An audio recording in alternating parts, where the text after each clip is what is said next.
wrote a bio too. But that little sweet girl, that law school girl from Foothill, took my thunder there. The German here, Dr. Sheets took the rest of mine. So I can read some of mine. You know, there's some things you don't know about John. It's gonna be nice. Now, you know, corn is spelled with a K. No, it's not. Not now. Now it's not. Okay. George said, how do you spell that corn, John? He says, K-O-R-N. I said, oh, you must be a German.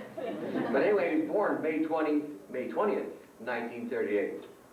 Can you imagine? One time we're looking up on the computer, looking at corn.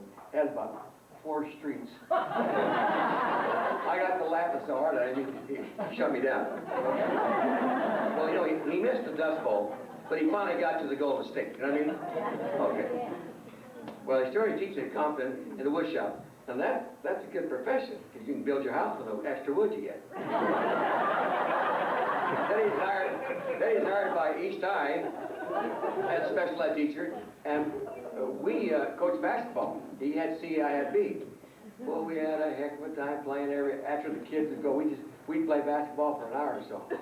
I'd run him dead, you know. I took quick. But we had some good teams, little team, you know. So he taught bookbinding. I'm sure it was at Foothill, mostly. See, nobody knows that, did they? No, in that old, one of those lumberjack things in there. Grass grew through the floor. Yeah, the grass grew through the floor, yeah. And then, I think, the big fella, Denver, did he have your room after that? I don't know if he got it or... I think he did, yeah. The grass still grew. Yeah. But Jack's right about John. You know, you don't know what a compassionate person is. No, I don't want to cry, but I'm telling you, he's real compassionate. And he's religious. That's one of the things I'm telling you. He's very religious. You wouldn't think he is, but he is. And he's got this compassion for people. No kidding. Look at me. I worked for him for 30 years. He's got compassion for me. And through Dr. Jack, through the school, and through John's guidance, we got a hell of a school out there. I mean, a lot of people, they couldn't teach out there. You know, they couldn't do it because they had to work a little bit.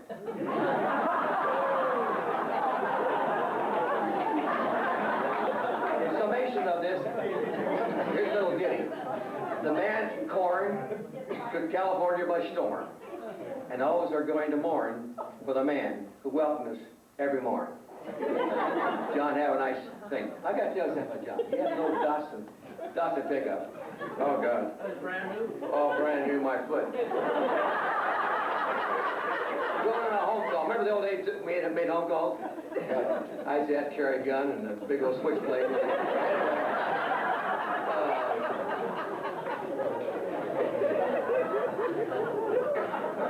Where he didn't tell me that I had not too much hair in my head. He didn't tell me that it causes headaches and hemorrhoids, you know.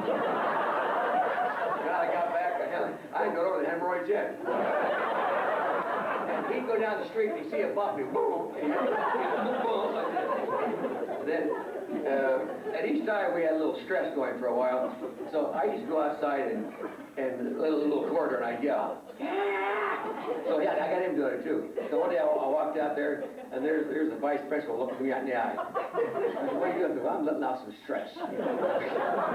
So John and I started working with John in 1969. That's a long time ago, and I'm still out there. Love it out there. And I tell you, that's the best place to be. And I want to thank you. I got one for his trailering. I got a little ditty for his trailer. Ain't no trash been in my trailer since the night I threw you out.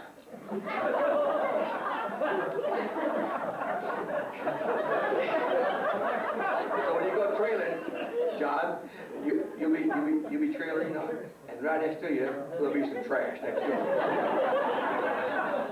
She chews tobacco, but she won't choose me. Don't want no floozy in my jacuzzi. Bake my sweetie a pie, but but he left with a tort. Well, I got a million of them, but you guys stole my thunder. I had the whole bio of John, you know, with all those things. It is, you know, you got to me. Now, I got one more I want to give you then.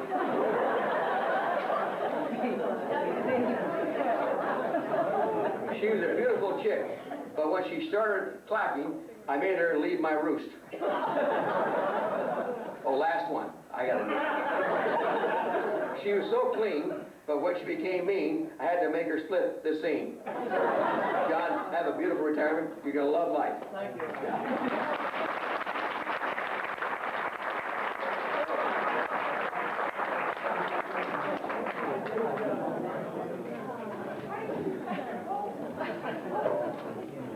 That's why we keep Archie coming back. He takes such good abuse. And I think what he meant by working hard, it just takes a different type to work in the vocational component. All those other teachers work hard too.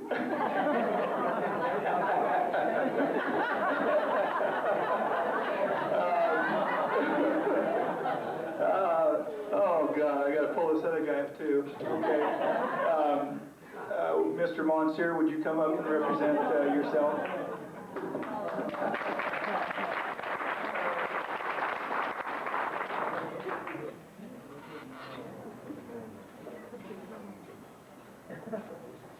Now be nice, John. Yeah. I want everyone to know I'm taking the high road like Dr. Jack over here. I wouldn't ever lower my standards, especially when it comes to John Pinner. First thing I'd like to say, I have to tell you a cute story that, you know, all of you know that John loves to play golf and got a bad shoulder, and hopefully that thing will straighten out one of these days. So you play years and years of golf, John, but I don't remember, this has been years ago, I do not remember the course we were at. But John and I, and hopefully not Dave, we were playing golf, so we go down, we get some balls to go warm up on the practice range. Now I'm hitting over here, and I'm trying to straighten my swing out for the day and so forth. And John comes up to me and says, "Hey, John." He goes, "Hey, John, look at that guy." I said, "Who?" And there's a great big guy. This guy was probably 6'3", about 220 pounds, and he's hitting balls just straight as an arrow, about 200 yards. They'd hit that ground and back up. And John, look at that guy. I said, "Man, that guy's good." So John goes over there, and he's standing there, he's watching this guy, and this guy just repeated the swing. Perfect shot. Ball hit the ground, back up. So finally, John got the nerve to talk to him. He says, "Hey, I don't want to bother you, but," he says, "I'm just sort of admiring your swing." He says, "I love this game, and I wish, you know, someday I could have a swing like that." He says, "But tell me," he says, "what club are you using?" The guy says, "I'm using a 4-iron." And he says, "Well, how in the world do you hit a 4-iron that far and that straight and get it to back up?" And this guy looks at John and he says, "Well, how far do you hit your 4-iron?" And John said, "Well, you know, I'm not very big. I hit about 135 yards. And this big guy looks down at John and he says, "Why in the hell you want to back up for?"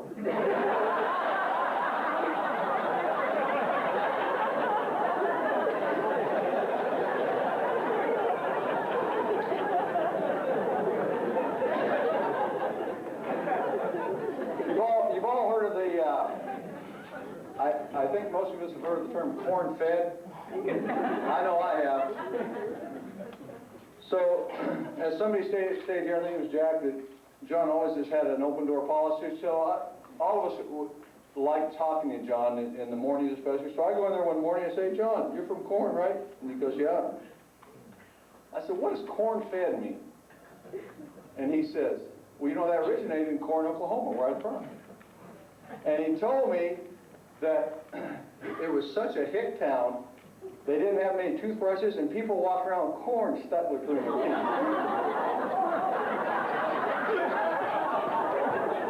Corn, Oklahoma. But John, you're a hard guy to roast because basically you're boring.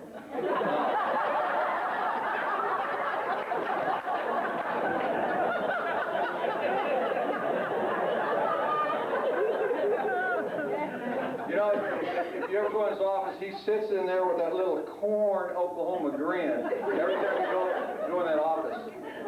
And you all know that grin if you've walked in that office. It reminds me of someone just stole a jawbreaker from the Corn General Store. Got away with it. So if I can't roast you, I thought I'd mention some of your best RCC achievements, because you really have had a lot, John.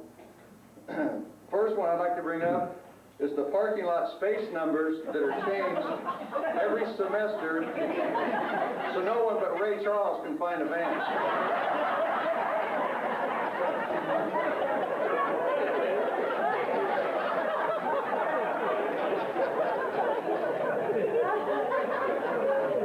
Another one of his accomplishments was the blower you installed, John, over the door at Vance's Okie Kitchen because you broke your fly swatter.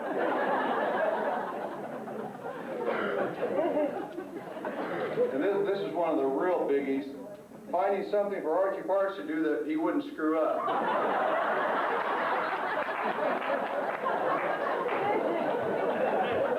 So he gives Archie a great job. We had Archie, we have in the southwest corner, we had a bare spot there, so he gives Archie a little grass seed, throws 2 mulberry trees up there, and we have a park. That's a real biggie.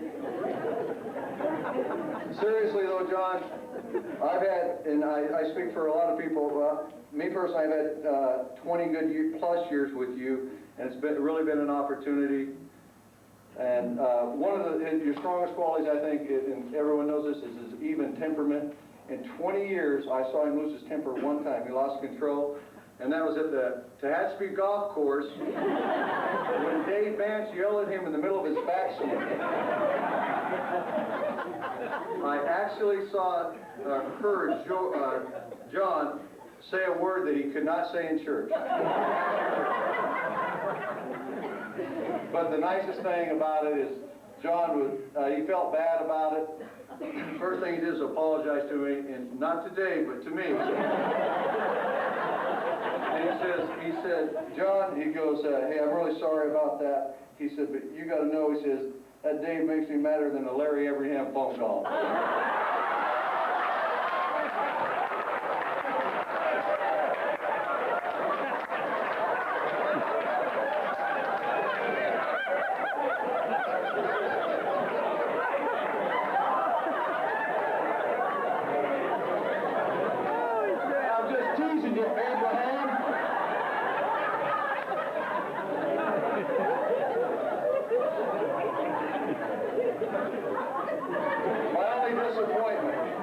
Disappointment that I've had in all the years I worked with John is his inability to work on the powers to be to get me a shop so I can work indoors in the winter.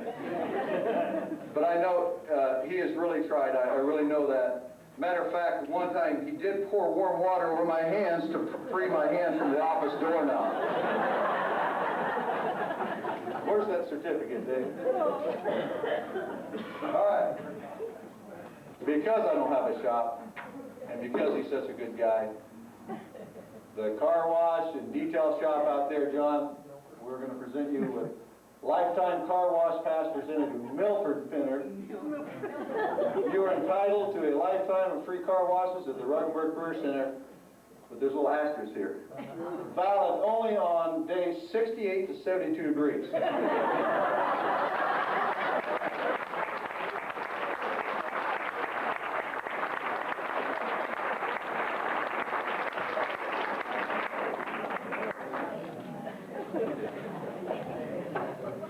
I told you it was going to go down.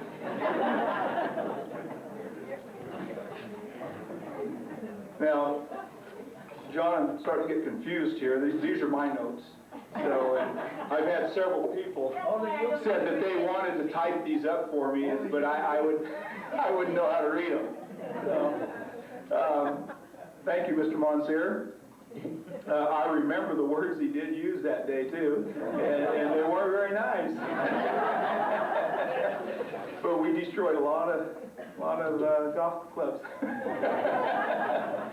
Okay, the next person up is who keeps us out of a lot of trouble and puts a little class to the RCC, Linda Hartnett.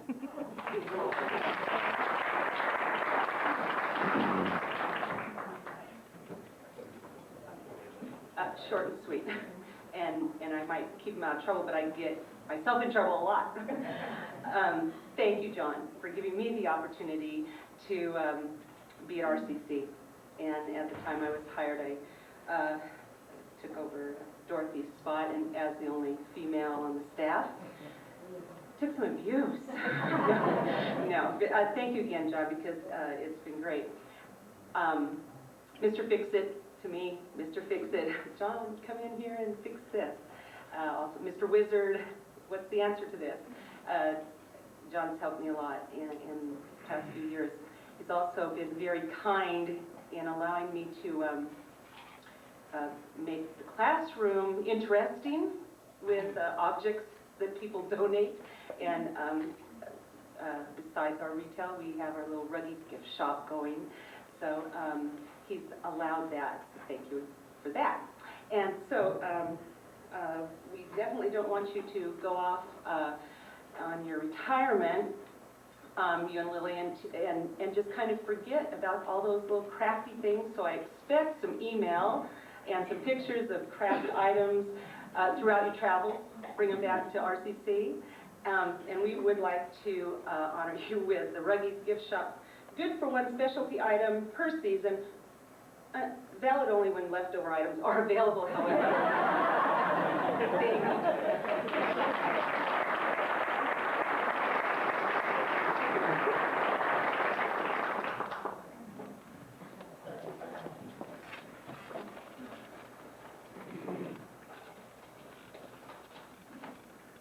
Let's see, John, I can't read this.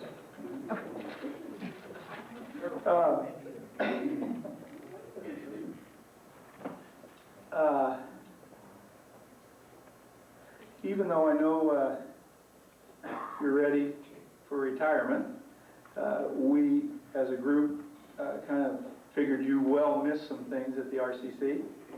So I kind of just jotted down a few things that we thought you might miss once you start getting a little bored with retirement.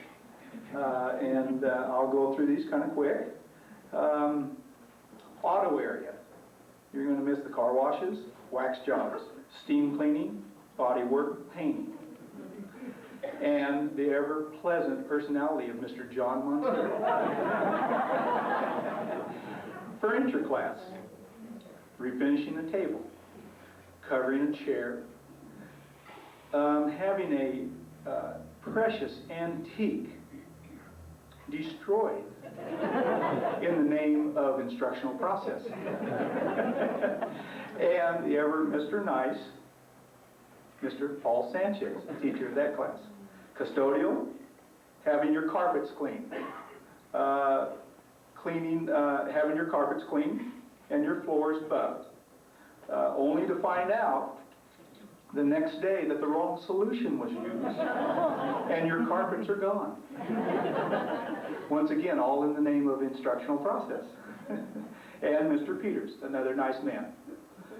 Ag class. This is going to be a little hard. Lawns cut and trimmed. Hauling trash away. Weeding the flower beds.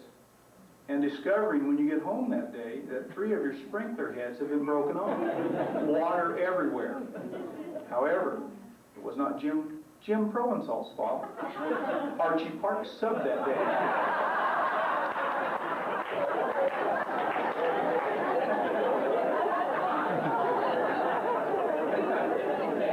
Computer class. Probably shouldn't tell on John, but I will. Playing solitaire. Got real good at that. On break. And the newest game that he just installed, Who Wants to Be a Millionaire? And Mrs. Wells, who is also another great addition to the RCC staff. Retail class, gift packets, printed calendars, special holiday arrangements, and Mrs. Hartnett and crew's energized personalities.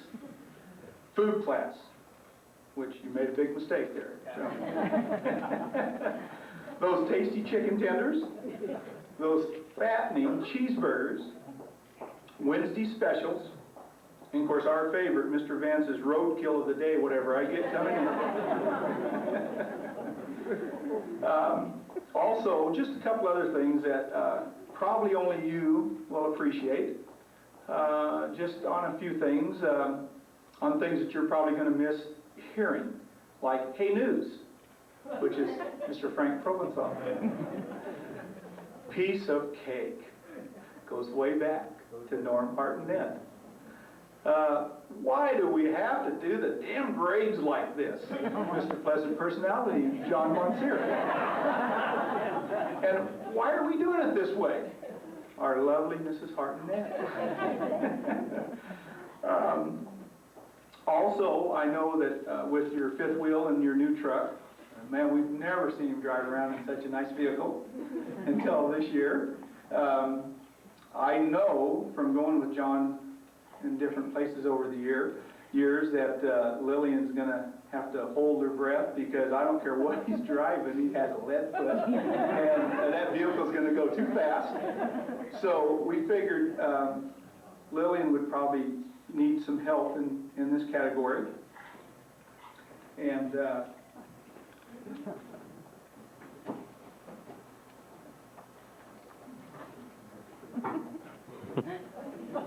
we have, that we've kind of got with the staff, while Lillian's sitting there and trying to be calm, positive music to brighten your day by. That's going to go to Lillian.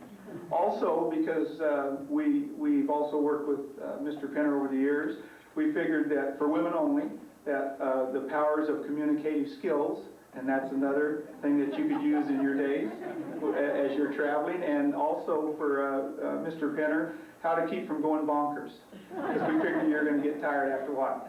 Those we're going to give to you later.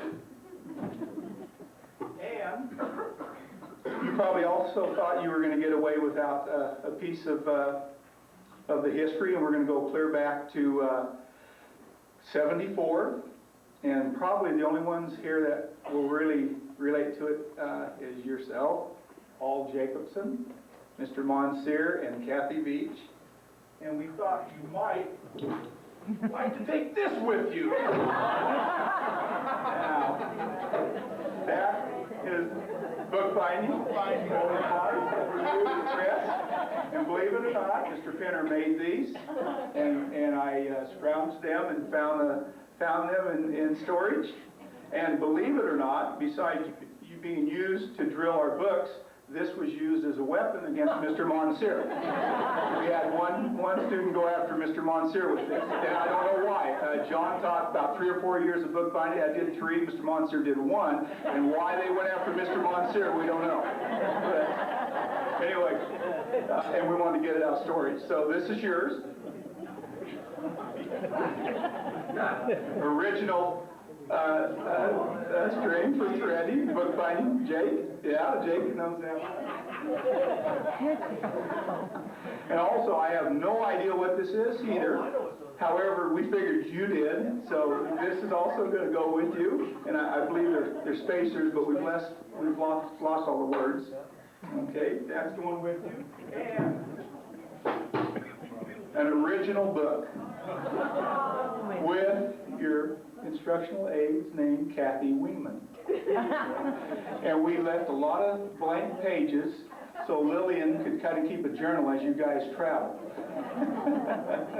We didn't bring our pickup. Well, we'll bring it to you.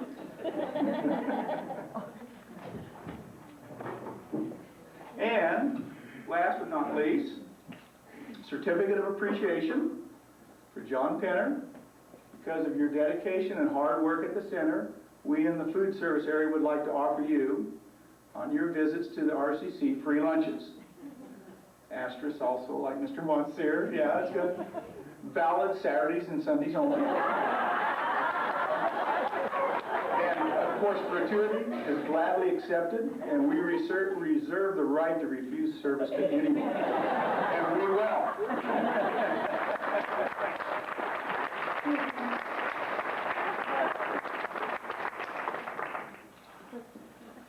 Now, Mrs. Hartnett, Margaret. Mrs. Howard, and Mrs. Wilson have something that they would like to present to you.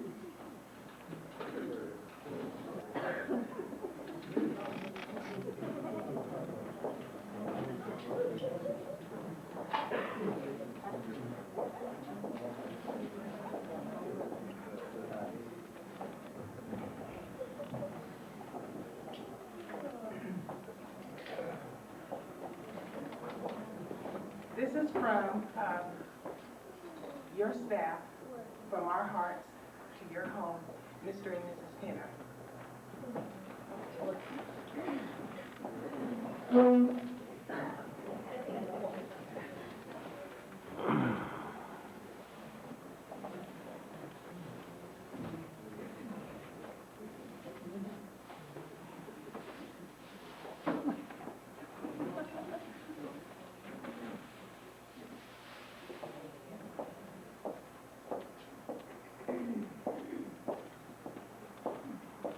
As you travel through your journey of retirement, your staff, your friends, and the people that have worked with you want you to take a piece of us with you.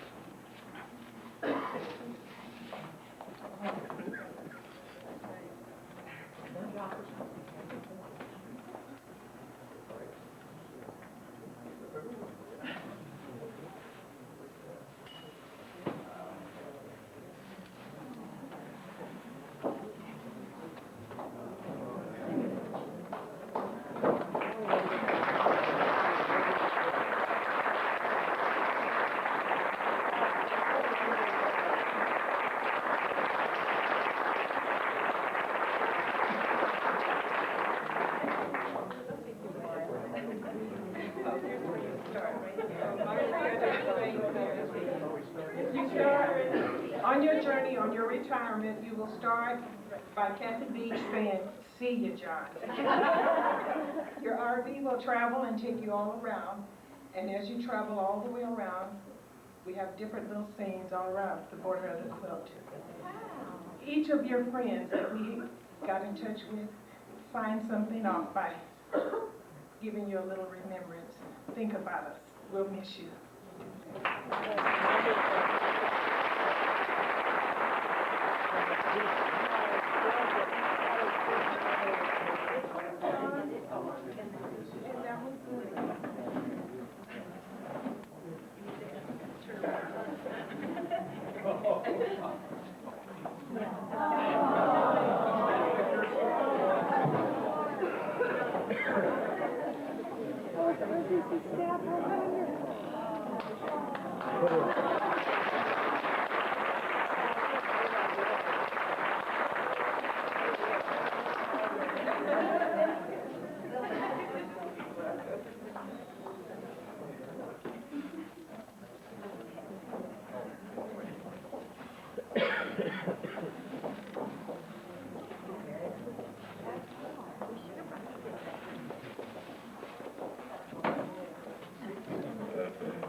All right.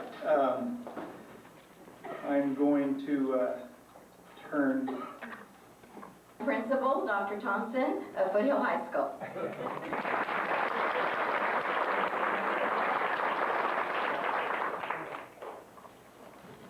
Thanks, Elaine. I guess this is a shift in the program.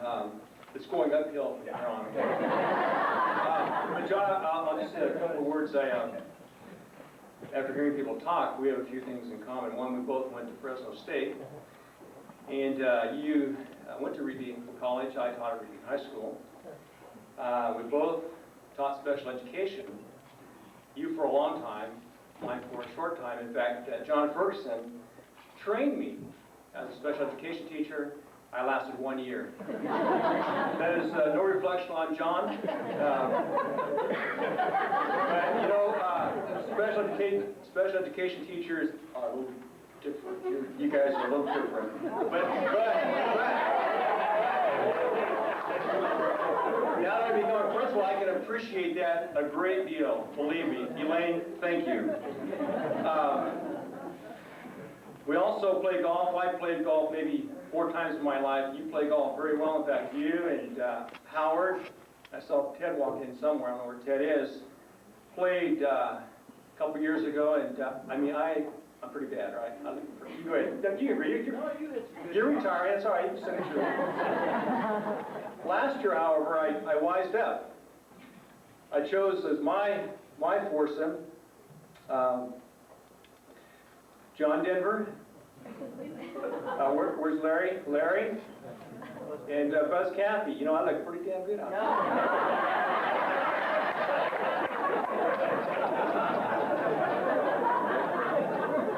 John's taking some lessons, so this should be much better.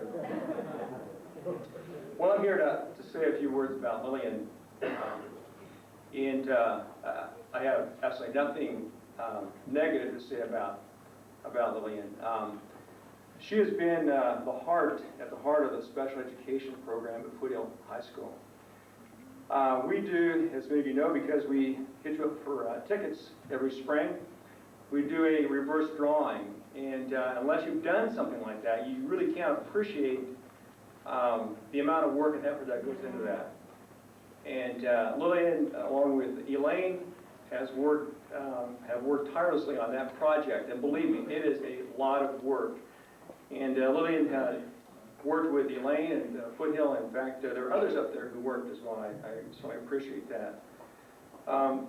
Lillian is a delight to have on your staff. Always very positive. She's very kind. She's very generous. She's very confident. She's very caring.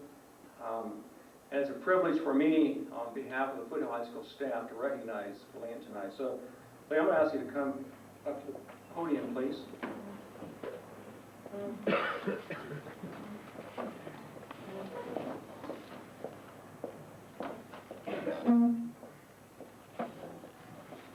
I have a plaque here for Lillian from Foothill High School, and it reads, "Presented to Lillian Pinner, an appreciation for your dedication and service to the Special Education Department and Foothill High School, 1989 to 2000. Lillian, congratulations. Everything we wish you.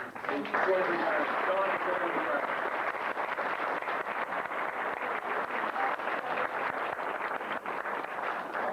You gonna do it?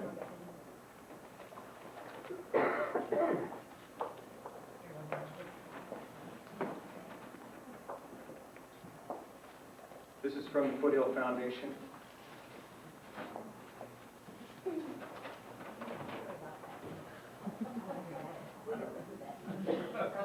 Should I give it away now?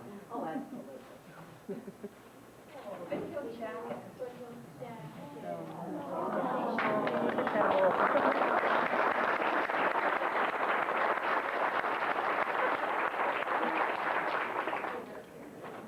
Another one?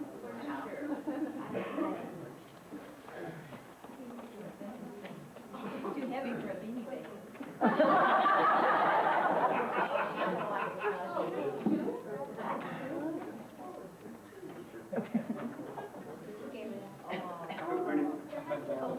Susan? Was that the dog that sits in the back? Oh, is this supposed to go in the back of the...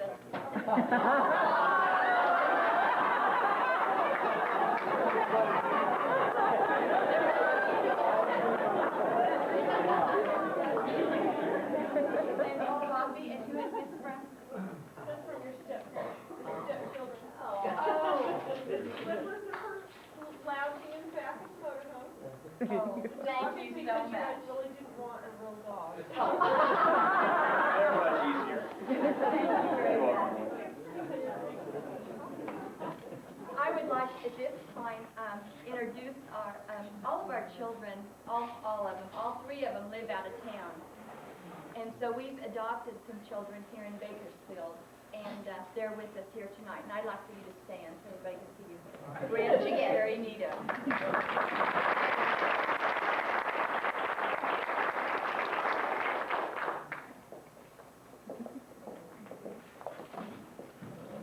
I'd like to introduce Paul Jacobson, who's been the program specialist for many, many years at Foothill High School.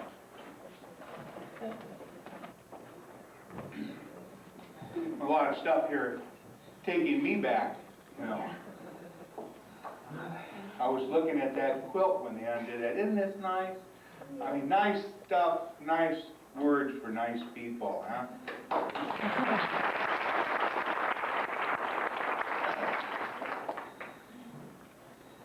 Steve was saying that he was originally an EMR teacher, so was I, and he said that they were introducing him as the retarded teacher, but nobody could say that. That's what my principal introduced me as. This is Mr. Jacobson, our retarded teacher. That's not Joe Thompson, by the way. That's back a few years ago. And those room dividers that John made, every time the drama department has a play, they set out one of our room dividers by the street with the name of the play on it and everything, you know. Those things are still there. Yeah. I was invited to speak here on behalf of Mrs. Penner. When I was the program specialist at Foothill, I hired her. And so they said, well, you know, you hired her, so you should say something about her. You know, you hire them, you fire them. You know? I guess that's the mentality. But I'm not going to do that. I'm going to talk about both John and Lillian. You've been made aware of it. I said here that folks are unaware of it, but you've been made aware of it. People have been talking tonight that when John was teaching bookbinding, he is actually teaching bookbinding on the Foothill campus. It was a CTC class, but it was on the Foothill campus. So when I started teaching there in 1972, John's classroom was about 30 feet from mine. So he was one of the first teachers that I got to know when I came on the Kern High School District at Foothill High School. And John has always been my advisor and my mentor. I've considered him a good friend. I don't get to see him very much anymore, but he really helped me get started in the high school district, and I owe him a lot for that. And I met Lillian when she and John attended my wedding in 1974. So they go back with me when I started here. I've always had a great deal of respect for John. I consider him one of the steadiest, best administrators I've ever worked with, and you can see why. You've heard the words that people have said about him tonight. And Mrs. Penner, since I hired her, she's always been, for some reason, just somebody who's been kind of special to me. And I'll tell you a little more about that later, but that's why I call Lillian Mrs. Penner most of the time.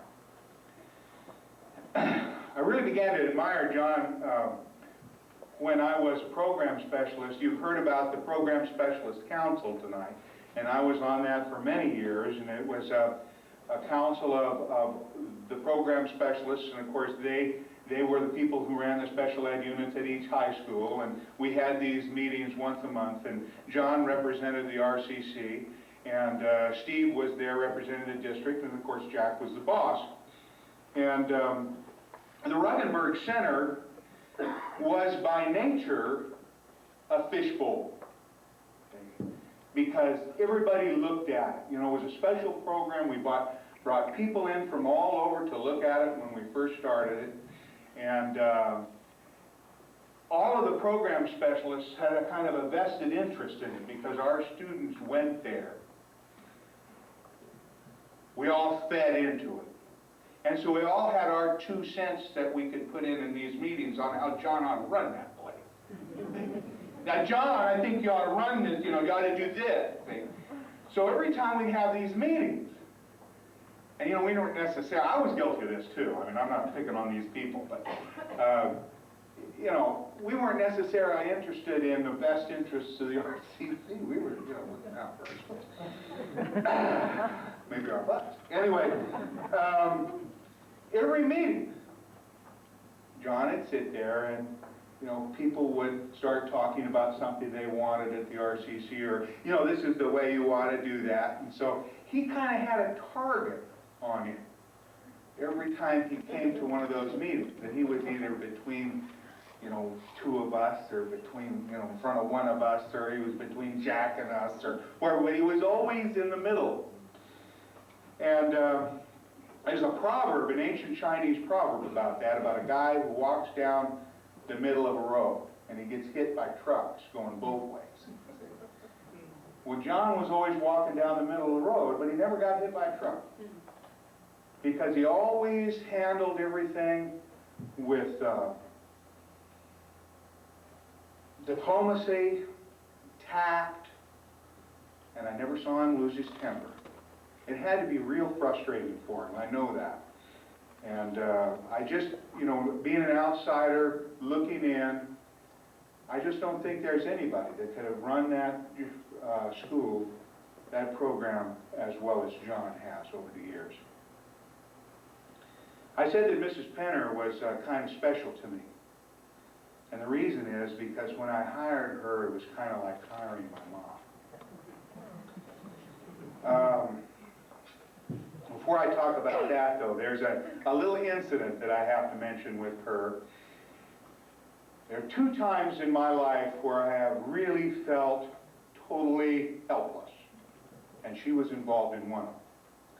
The other time was when my first child was born. There's nothing more helpless than a husband in a delivery room. But the second time we had a child, I had learned that, so it didn't bother me so much. But I was down in our office to make a phone call in the special ed office. And not being a program specialist anymore, I like to go down there and sit. And I just sit and watch. I like to see other people suffer for a change. So I sit there and watch, or else I talk to Mrs. Penner. I like to talk to her. She's always got something to say, you know. Like to kind of, you know, put me in my place like a little kid, you know. So I was talking with her and sitting there, and I had to make this phone call. So we have all our phone numbers in this blue notebook thing. And I didn't see it. I was looking around for it, and there it was on the front of her desk. And it was about as far from me as it was from her, and she saw it too, and we both started to reach for it. And her hip went out.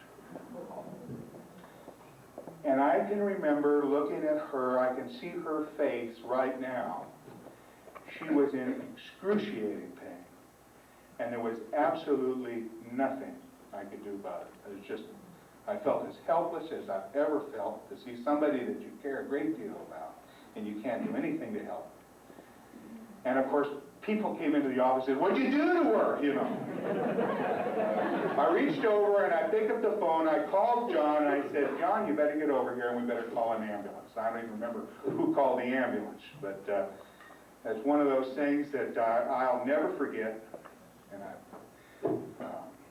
kind of a special moment. It's not a very nice moment, but you know what I mean.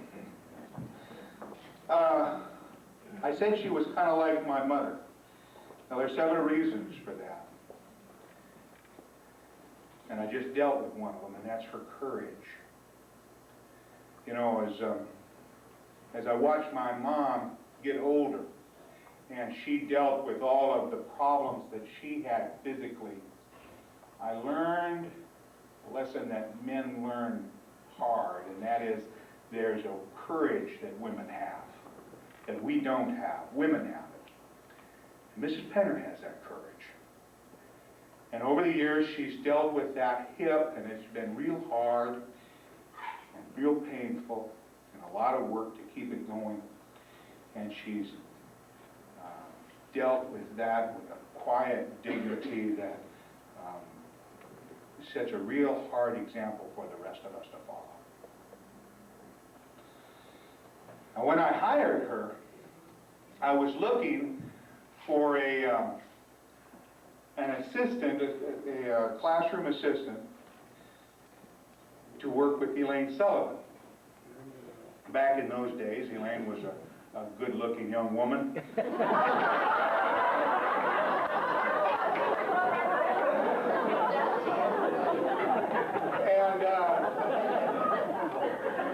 And all of the candidates were good-looking young women, but one.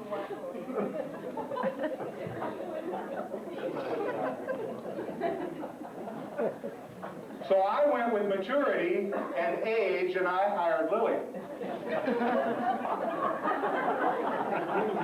But you see, I knew a secret about Lillian. I wanted to hire someone. You've heard words tonight like honesty and integrity and words like that have been given to John. Well, that's what I wanted. I wanted somebody with those qualities, and I wanted somebody who was conscientious and dependable and who would stay with us and who would be proud of their job and proud of the work that they did. And those other candidates, well, there was no guarantee with them. But with Lillian, there was. And I was right, because you don't get employees like Lillian Tenebrio. And I have to point out that John fits that category too, as everybody has been pointing out. He's, in a certain way, he's kind of like my father. My parents were from South Dakota, and Lillian and John come from the Midwest. They come from Kansas and Oklahoma. They come from a working generation of America. My parents were products of a Midwest Depression. They took everything they owned, which were clothes and a radio, and they put them in their car and came to California. And they knew the value of hard work and dependability and doing a good job. They took pride in what they did. They had integrity and honesty. And I knew that John and Lillian were like my parents, and so when I hired Lillian, I wasn't taking a chance. Foothill was getting a bargain. And that's the thing that kind of bothers me a little. I have a personal fear that maybe America isn't making as many of the penners now as we used to be. And our country needs people like that. The penners of this land are the human clay that made America. We need dependable people like Lillian and John in our schools and our companies. We need them in our families, and we need them in our friendships. Because the strength of people like this, who believe in what they do, believe in good work, and believe in God, give us strength to go on to. And when people like the Penners retire and they go on to do the things they want to do, they leave a hole that's hard to fill. They're going to be hard to replace. They're going to be sorely missed. John and Lillian, you guys have had this little part of the world that you've worked in. And you've made that part of the world a better place. All these people in this room have benefited by you. And there's people here, I mean, people who have not been able to come tonight, too. And there's kids all over this community and wherever who've gone through the programs that you've been involved with, and they've benefited. We don't even remember their names. And you've made a difference to me, personally, in my life. And I want to thank you for allowing me to be part of it. I wish you only the best in your retirement. May the great spirit surround that motorhome of yours with his warm winds of summer, and may he bring peace. Thank you.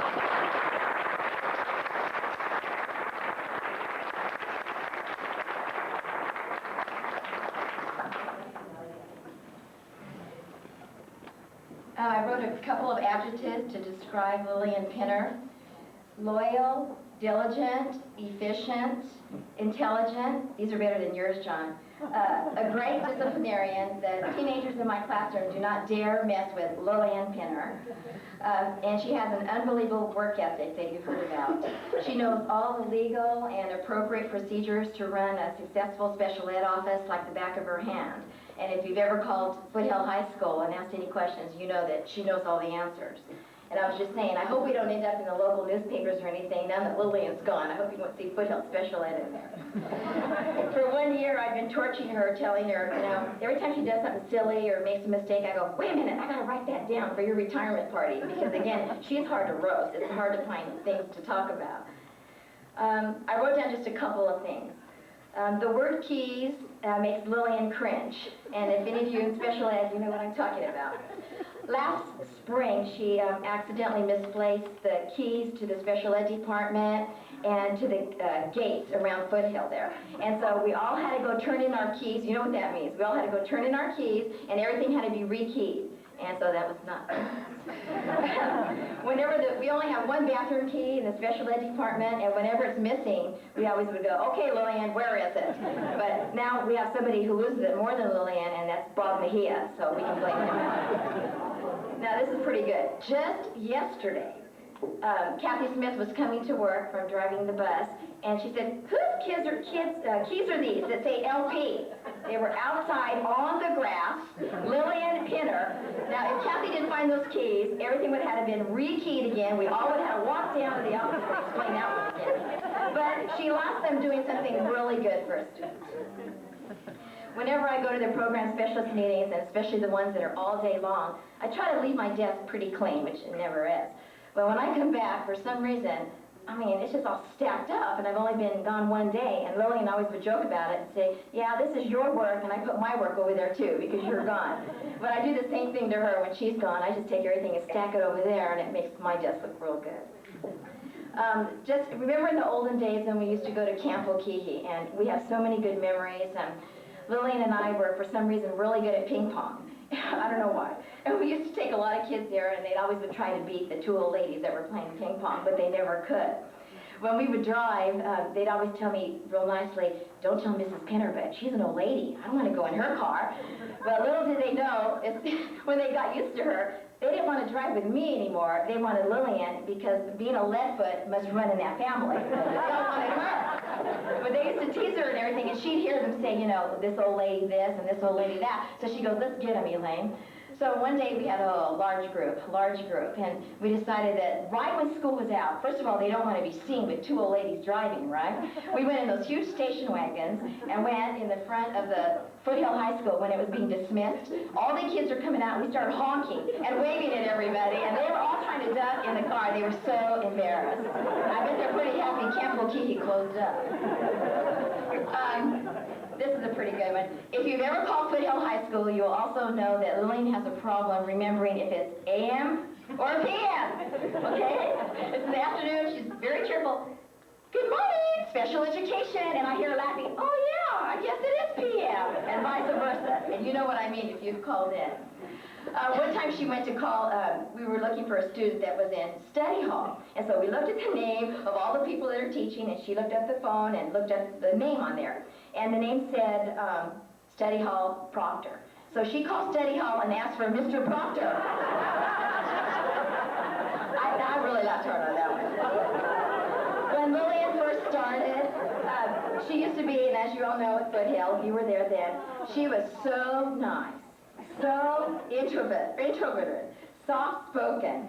And now, if you know Lillian Pinner, boy, working in that special ed office really changes you, if you know what I mean. I guess she got tired of everybody telling her where to go on the telephone. So now, a couple times, it's kind of pretty funny. She'll be on the phone, and I'm listening to her, and I'm hearing her just tell everybody what the rules are. And she knows these rules memorized. You could quiz her. And she's just going all, well, this is the way the rules are, ma'am, and I don't write the rules, and blah, blah, blah, blah. And I can see she's getting all, you know, frustrated and everything, and I hate to see what's going on the other side of that phone. And then she'll say, well, if you don't like it, you can just speak to the boss, Elaine Sullivan. And I go, don't give me that phone. Don't give me. She's already got him so riled up, and then she comes to dump him on me. The she's done that a lot to me, she knows. And just recently, too, I thought, don't give me that phone, Lillian, because I don't want to riled up. If you've ever been in the Foothill Special Ed Department, you know there's a lot of people in there, and Lillian and I are like a couple of inches apart.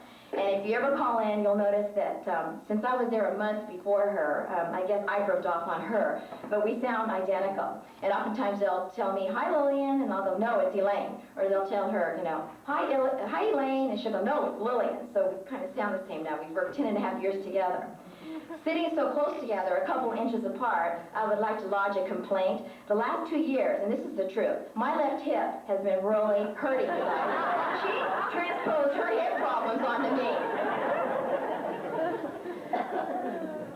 Well, she thinks that she's leaving Foothill High School, but I really have news for her. I've made a deal with John Pinner, and she doesn't know this. But if you've ever been involved in enrolling kids at the beginning of the year in special ed, it's not fun. And they're out there in large numbers, and I've been told things like, this is worse than waiting at the welfare department. And so I'm going to make an arrow out there, and John Pinner is going to bring his brand new fifth wheel and park it, Joe Thompson doesn't know this yet, he's going to park it right across the street on that dirt parking lot across the street, and when all those hundreds of people come and they say they were as bad as the welfare department, there's going to be an arrow there to enroll right across the street with Lillian Pinner. Thank you.